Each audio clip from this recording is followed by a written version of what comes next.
Diesel आज मिळत नाही, तिथं राशन केलं जातंय डिझेल, आणि शेतकरी जेव्हा डिझेल पंपावर जातोय तेव्हा सांगितलं जातं अजिबात तुम्हाला त्या ठिकाणी मिळणार नाही. ही आजची परिस्थिती आहे.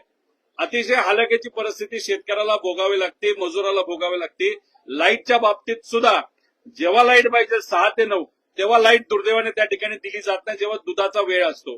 मग अशा पद्धतीने आज शेतकरी आणि मजूर आणि खास करून ग्रामीण भाग खूप मोठ्या अडचणीतून त्या ठिकाणी जात आहे. म्हणूनच 18 तारखेला सकाळी 10 वाजता आम्ही नाशिकमध्ये एक खूप मोठं आंदोलन नाही तर त्या ठिकाणी शेतकऱ्यांवर कांद्याच्या बाबतीत एक चर्चा त्या ठिकाणी ठेवलेली आहे. त्यामुळे जिथं कुठे शेतकरी अडचणी आहे तिथं आम्ही अशा पद्धतीने आम्ही सर्वजण त्या ठिकाणी काम करत आहोत. सकाळपासून एक बातमी जी आहे माध्यमांमध्ये चर्चेत जाते म्हणजे की तुमच्या पक्षाच्या काही मोठ्या नेत्यांची बैठक जी आहे ती पार पडली आणि त्या बैठकीमध्ये दोन राष्ट्रवादी एकत्र येतील का त्याच्यावरती काही चर्चा झाली. सुनील तटकरे शरद पवारांना भेटून गेले कारण त्या चर्चा ज्या आहेत मोठ्या प्रमाणात मांडल्या. मला काय वाटतं की हे जे सर्व प्रमुख नेते आज जे भेटले ते अतिशय महत्वाचे मोठे अनुभवी नेते आहेत. 10 जूनला आमच्या पक्षातला तिथं स्थापना दिवस आहे आणि मग त्या अनुषंगाने आपल्याला काय गोष्टी करायच्यात, कसं करायच्यात, काही पदं आपल्याला द्यायचे त्या बाबतीतली चर्चा ही कदाचित झाली असावी. त्याच्याचबरोबर आज जे काही शेतकरी, कष्टकरी आणि सामान्य लोकांना आणि युवा विद्यार्थी आणि शहरी भागातल्या लोकांना सुद्धा ज्या अडचणी सोसाव्या लागतात त्या अडचणीवर आता कसं रस्त्यावर उतरायचं, कसं आपण लढायचं, कसा संघर्ष करायचा याचं नियोजन करण्यासाठी हे सर्व नेते आज भेटले असावेत असं मला तरी त्या ठिकाणी वाटतं. दोन राष्ट्रवादी एकत्र येतील त्या अनुषंगाने काय चर्चा किंवा तुम्ही सुद्धा पक्षामधले आमदार आहात, नेते आहात, वाटतं का की दोन राष्ट्रवादी जे आहेत ते एकत्र येतील त्या अनुषंगाने चर्चा झाली? बघा, येतील नाही येतील हे आम्हाला माहित नाही, पण अजितदादा गेल्यानंतर तो प्रश्नच त्या ठिकाणी आता राहिलेला नाही की आम्ही दोन्ही पक्ष त्या ठिकाणी एकत्रित येतील. आम्हाला जे काही मार्गदर्शन मिळालेलं आहे की तिथं जर आपल्याला लढायचं असेल तर आपल्याला सामान्य लोकांसाठी रस्ते येऊन लढावं लागेल आणि जी काही आज सत्ता आहे भाजप त्याच्या विरोधात त्या ठिकाणी लढावं लागेल. त्यामुळे आम्ही जे काय आम्हाला समजलेलं आहे, आता शेवटी नेते जेव्हा निर्णय घेतात तो त्यांचा विषय असतो, पण उद्या जाऊन एकत्रित येण्याची जर वेळ येणार असेल तर ती तेव्हाच येऊ शकते जेव्हा भाजपच्या विरोधात अजितदादांच्या पक्षाला लढण्याची इच्छा असेल, नाही तर धाडस असेल, तेव्हाच हे पक्ष एकत्रित येऊ शकतील. आता चर्चा काय झाली हे आम्हाला माहित नाही आणि धोरणात्मक निर्णय हा आमच्या आमदाराच्या लेवलला घेतला जात नाही, हा प्रमुख नेत्यांच्या लेवलला त्या ठिकाणी घेतला जातो. राज्यमंडळाचा एक निर्णय झालेला आहे, राज्यमंडळाचा एक निर्णय झालेला आहे की राखीव वर्गाचे जे खुल्या गटामध्ये आता जाता नाही, आम्हाला जे कळालेलं आहे की जेव्हा कॅबिनेटमध्ये ही चर्चा चालू होती तेव्हा तिथं असणारे विविध समाजाचे जे काही प्रमुख नेते आहेत, समजा कुणी आदिवासी समाजाचा आहे, कुणी एससी समाजाचा आहे, त्या समाजाचं प्रतिनिधित्व त्या ठिकाणी करतात, काही ओबीसी समाजाचे आहेत, त्या लोकांना या बाबतीत चर्चा करायची होती. म्हणजे काय की काय जीआर आहे, काय आहे, कसे त्याच्यामध्ये बदल करण्यात आले, पण त्या कॅबिनेटमध्ये त्या प्रमुख नेत्यांना साधं बोलूनही दिलं नाही असं आम्हाला कळलेलं आहे. त्यामुळे जीआर काय आणि काय होणार आहे हे त्या नेत्यांना सुद्धा म्हणजे मंत्र्यांना सुद्धा दुर्दैवाने त्या ठिकाणी माहित नाही. त्यामुळे आम्हाला सुद्धा या बाबतीतलं अजून स्पष्टीकरण हे आलेलं नाही, हे थोडंसं समजून घ्यावं लागेल. क्रिटिकल आहे, ते समजल्यानंतर नक्कीच आम्ही या बाबतीत बोलू शकतो. फक्त विषय एवढाच आहे, कॅबिनेटमध्ये त्या नेत्यांना बोलून का दिलं नाही गेलं हा मात्र त्या ठिकाणी महत्वाचा प्रश्न आहे. सोशल मीडियावरती शेअर केलेला होता की हातामध्ये कोणते तलवारी घेऊन जे आहे घाटामध्ये तरुण मोठ्या प्रमाणावरती रात्रीच्या वेळेस पाहायला मिळाली. उद्धव घाटामध्ये आपण याआधी पाहिलं की बलात्काराची घटना घडलेली होती, त्यानंतर सुरक्षेवरती बरीच चर्चा झाली. सध्या घाटामध्ये सुरक्षा आहे का? तुम्ही जो व्हिडिओ शेअर केलेला होता तो नक्की कधीच? पुरंदर तालुक्यामध्ये 2 दिवसापूर्वी 200 मुलं मोटरसायकल आणि बुलेटवर त्यांचं एक विशिष्ट जे काय ते पाईप असते ते धुराची, त्यात एक वेगळ्या प्रकारचा आवाज केला जातो आणि त्याला फार प्रमाणात त्रास होतो लोकांना. काही लोकांच्या हातात तलवारी होते, काट्या होत्या. अशा पद्धतीने हुल्लडबाजी ही दिवे घाटामध्ये तिथं केली जात होती. काही इंदापूरच्या भागातले लोक पुण्याकडे येत असताना ह्या सगळ्या गोष्टी बघितल्यानंतर तो व्हिडिओ काढण्यात आला आणि तो माझ्याकडे पाठवण्यात आला, जो मी तिथं टाकला. अशी चर्चा आहे की ती मुलं दारू पित होती आणि ड्रग्ज सुद्धा करत होते. आता पोलीस प्रशासनाने त्या बाबतीत दक्षता घ्यावी, कारण शेवटी अशा हुल्लडबाजीला जर असंच आपण दुर्लक्ष करत राहिलो, तीच हुल्लडबाजी पुणे शहरामध्ये इतर शहरामध्ये घुसते, महिलांवरचे अत्याचार वाढतात. आणि कोयता गँगचं प्रकरण हे वाढलेलं आपण सगळ्यांनी बघितलं. त्यामुळे कुठं ना कुठे ह्या गोष्टी थांबल्या पाहिजेत आणि कायदा व सुव्यवस्थेवर खऱ्या अर्थाने लक्ष हे गेलं पाहिजे असं आम्हाला वाटतं या सरकार. आता हॉस्पिटलमध्ये बॉम्ब सापडतो, आता येते कुठून? म्हणजे खरं तर मुलींवरचे अत्याचार वाढलेत, महिलांवरचे अत्याचार वाढलेत, ड्रग्जचं प्रकरण मोठ्या प्रमाणात वाढत चालले, हुल्लडबाजी वाढली, कोयता गँगचं प्रकरण हे वाढत चाललेलं आहे. आणि दुसऱ्या बाजूला साध्या हॉस्पिटलमध्ये जर आता बॉम्ब यायला लागले असतील तर मग आता कोणाची पाठराखण सरकार करते, गुंडांची का कसं? शेवटी कसं असतं, नेत्यांचे फोटो गुंडांबरोबर आले तर गुंडांना असं वाटतं की आपलं राज्य आलंय. आता याच्यात आमचे विरोधक राम शिंदे सर याच्या आधी वेगळ्या गुंडाबरोबर दिसत होते, त्याला पासपोर्ट देण्यात त्यांचं सहकार्य होतं नव्हतं हे त्यांना माहिती, पण आता इंदोरला जाऊन वेगळ्या गुंडाबरोबर त्या ठिकाणी ते फोटो काढतात. हे फोटो जेव्हा सोशल मीडियावर येतात तेव्हा सामान्य लोकांना वाटतं अरे आपलं काही इथं चालणार नाही, कारण ही लोक आता गुंडांबरोबर दिसायला लागलेत मोठ्या मोठ्या लेवलची. त्यामुळे ह्याच्यात गुंडांना ताकद प्रत्यक्षपणे दिली जाते असं आमचं मत आहे. दादा, वन विज्ञान केंद्र आहे आंबेवाडी रस्त्यावर, त्या ठिकाणी 1000 जी झाडं आहेत जुनी झाडं तोडण्यात आलेली सरकारी जागा आहे, नवीन झाडं लावण्यात येतील असं सांगितलं जात आहे. तिकडे तापमान एवढं वाढलेलं आहे, तो मोठ्या प्रमाणात आणायचं. काही दिवसांपूर्वी एक व्हिडिओ प्रसिद्ध झालेला तुम्ही बघितला असेल, एक कार्डिओलॉजिस्ट म्हणजे हृदयाचे डॉक्टर त्यांनी सरळ सरळ सांगितलेलं आहे की आम्ही डॉक्टर आहोत, आमच्याकडे पेशंट येतात, चांगली गोष्ट आहे, आमचा त्याच्यावर प्रोफेशनलिझम चालतं, व्यवसाय चालतो. पण त्यांनी भीती अशी पण व्यक्त केलेली आहे, हे प्रमाण का वाढतंय त्याचं मुख्य कारण की जे झाडं पुण्यामध्ये मोठी मोठी पूर्वीची झाडं होती ती दुर्दैवाने तोडण्यात आलेली आहे.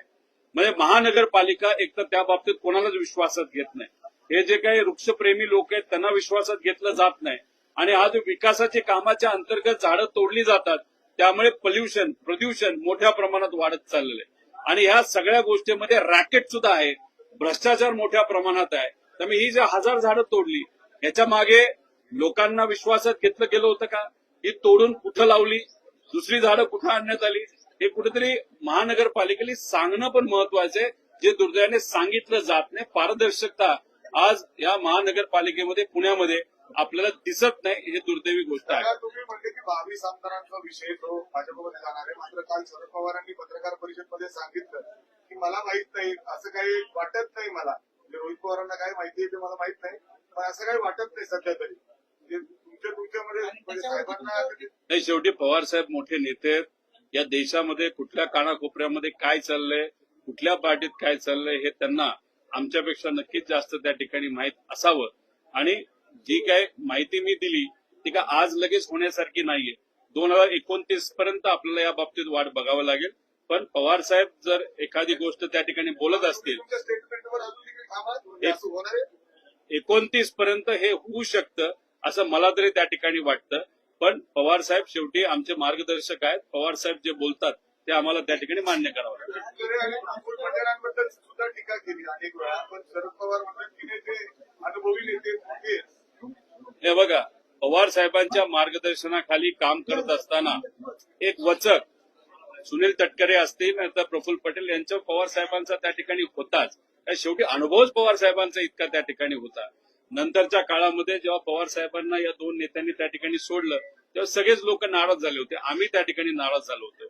आणि दादांबरोबर चर्चा करत असताना दादा पण त्यांच्याबद्दल बोलत असताना खूप काही सकारात्मक त्या ठिकाणी बोलत नव्हते.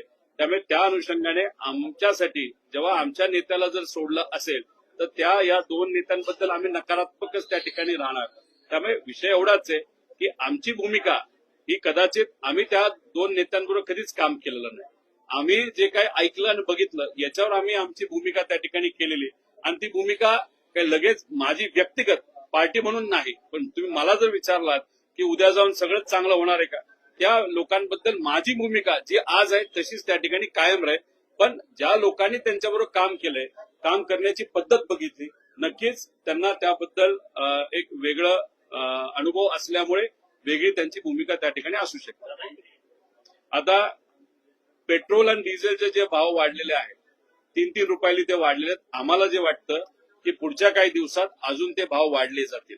एक सगळ्यात महत्वाची गोष्ट आपण समजून घेतली पाहिजे, पंतप्रधान साहेबांनी आणि सीएम साहेबांनी आव्हान केलं, आव्हानाचं आम्ही स्वागत करतो.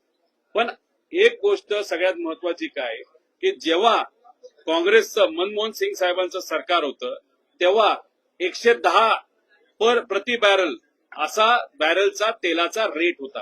तेव्हा या देशामध्ये पेट्रोल आणि डिझेलच्या किमती 60 रुपयावर होत्या. म्हणजे $110 रेट असताना सुद्धा 60 रुपये हे पेट्रोल आणि डिझेल, म्हणजे सामान्य लोकांना जळ बसू नये अशी भूमिका काँग्रेसची आणि त्या मित्रपक्षांची त्यावेळेस होती. जेव्हा 2014ला भाजपचं सरकार आलं आणि हळूहळू मार्केट 110 बॅरलवरनं ते आलं 50 बॅरलवर, तरी या सरकारली भाजपच्या सरकारली रेट हे 60 रुपयावरनं 90 रुपयावर नेले आणि त्या काळामध्ये सामान्य लोकांच्या खिशातून 10 लाख कोटी रुपये हे वसूल करण्यात आले. आमचं म्हणणं एवढं आहे, आज देश अडचणीत आहे ते तुमच्या धोरणांमुळे अडचणीत आहे. इराण बरोबर तुम्ही चांगलं रिलेशनशिप ठेवलं नाही, संबंध ठेवले नाहीत म्हणून झळ आपल्याला बसते. पण आज मार्केट किती वर गेलं तर पूर्वी 10 लाख कोटी आमच्याकडनं सामान्य लोकांकडनं वसूल केलेत ना, मग ते पैसे तुम्ही आता वापरून गरीबाला त्या ठिकाणी ताण आणि झळ पोचली नाही पाहिजे असं कुठेतरी आमच्या सगळ्यांची भूमिका आहे. त्यामुळे तुमच्याकडे 100 गाड्या होत्या, 2 गाड्यावर तुम्ही आणल्या, स्वागत करतो. पण तुम्ही 5-6 गाड्या कमी केल्या म्हणून या देशाचं काय खूप मोठ्या प्रमाणात पैसे वाचणार नाही. त्यामुळे आमचं मत आहे, आमच्या सामान्य लोकांना तुम्ही झळ पोचू नये, रेट वाढू नये आणि जे काय पूर्वी आमच्याकडनं 10 लाख कोटी तुम्ही वसूल केलं त्यातून हा पैसा त्या ठिकाणी वापरण्यात आणावा.